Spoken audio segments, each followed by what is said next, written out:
Welcome হামার diary channel with another new blog. আশা করি আপনারা সবাই ভালো আছেন, সুস্থ আছেন। আমি সবাইকে নিয়ে চলে এসেছি মালদা জেলা থেকে 8 কিলোমিটার দূরে রায়পুর নামক একটি গ্রামে। জহরতলা মন্দিরটা এখানে খুবই বিখ্যাত এবং একটা পৌরাণিক গল্প চালু আছে। সাধু স্বপ্নাদেশ পেয়ে আজ থেকে 100 বছর আগে জহরা মাকে এখানে প্রতিষ্ঠা করেন। প্রত্যেক দিনই পুজো হয়। বৈশাখ মাসে এখানে বিশেষ একটি মেলা বসে। আজকে শুক্রবার, একটু ফাঁকা দেখে চলে এসেছি। এখানে বৈশাখ মাসে সারা বছর পুজো হয়, বৈশাখ মাসে বেশি আসে। কত পুজোর সামগ্রী বিক্রি হচ্ছে, আপনাদের কিছু নিয়ে আসার দরকার নেই, এখানে এসে সব আপনারা পেয়ে যাবেন। আমি আপনাদের কিনে নেবো এবং আপনাদের সঙ্গে নিয়েই যাবো। চলুন আসুন আমার সঙ্গে, দেখে থাকুন আমার চ্যানেল।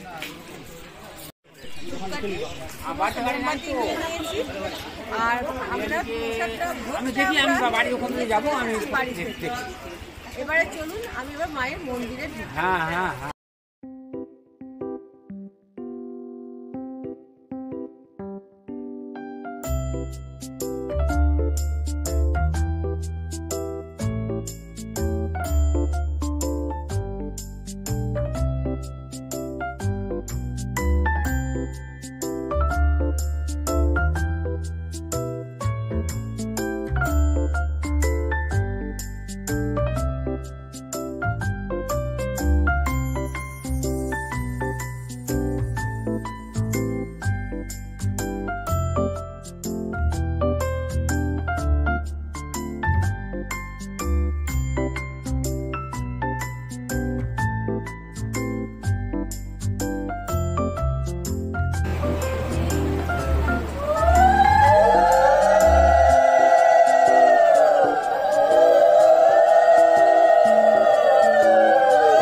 আপনারা দেখতে পাচ্ছেন আমরা জহরা মায়ের মন্দিরে চলে এসেছি। এখানে বৈশিষ্ট্য দেখুন, খুবই জাগ্রত মন্দির।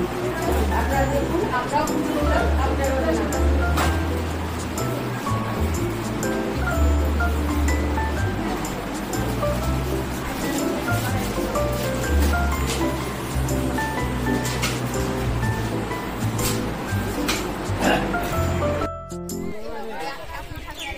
যখন পুজো করার পর এখানে আবার হালকা কিছু আমরা জলখাবার খেয়ে নেব।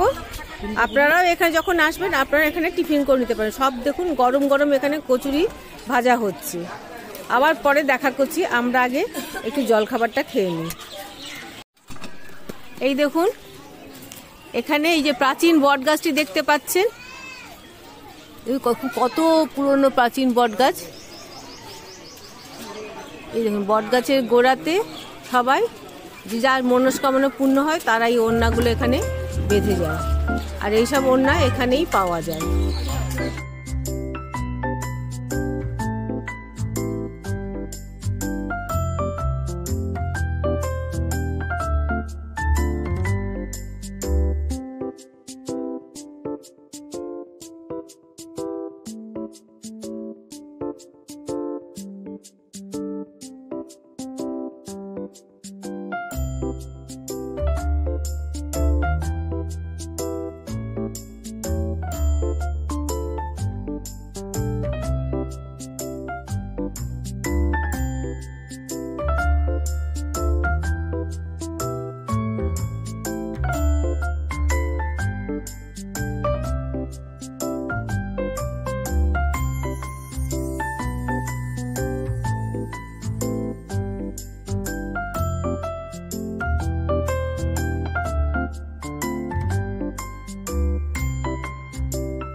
খাবারও খাওয়া হয়ে গেছে। এবার আপনাদের আমি বলছিলাম আরেকটা গল্প আছে এই মন্দির সম্বন্ধে, এবার সেটাকেই বলছি। এমনই শোনা যায় যে আগে যখন ডাকাতি হতো আর কি, ডাকাতরা এসে আগে মায়ের পুজো দিয়ে যেত, তারপরে আবার ডাকাতি করে এসে আবার মায়ের পুজো দিয়ে যেত। এতক্ষণ ধরে আমার সঙ্গে থাকার জন্য আপনাদের অসংখ্য ধন্যবাদ। আপনারা অবশ্যই যদি আমার চ্যানেলটাকে ভালো লাগে তাহলে একটা লাইক এবং শেয়ার করে দেবেন। আর যারা এখনো পর্যন্ত আমার চ্যানেলকে সাবস্ক্রাইব করেনি তারা প্লিজ সাবস্ক্রাইব করে দেবেন। আর কমেন্ট করে জানাবেন কিন্তু কেমন লাগলো এই মন্দির। এই মন্দিরটি ভীষণ জাগ্রত মন্দির। চলুন আজকে সবাই টাটা, দেখা হচ্ছে আবার অন্য কোনো ব্লগে।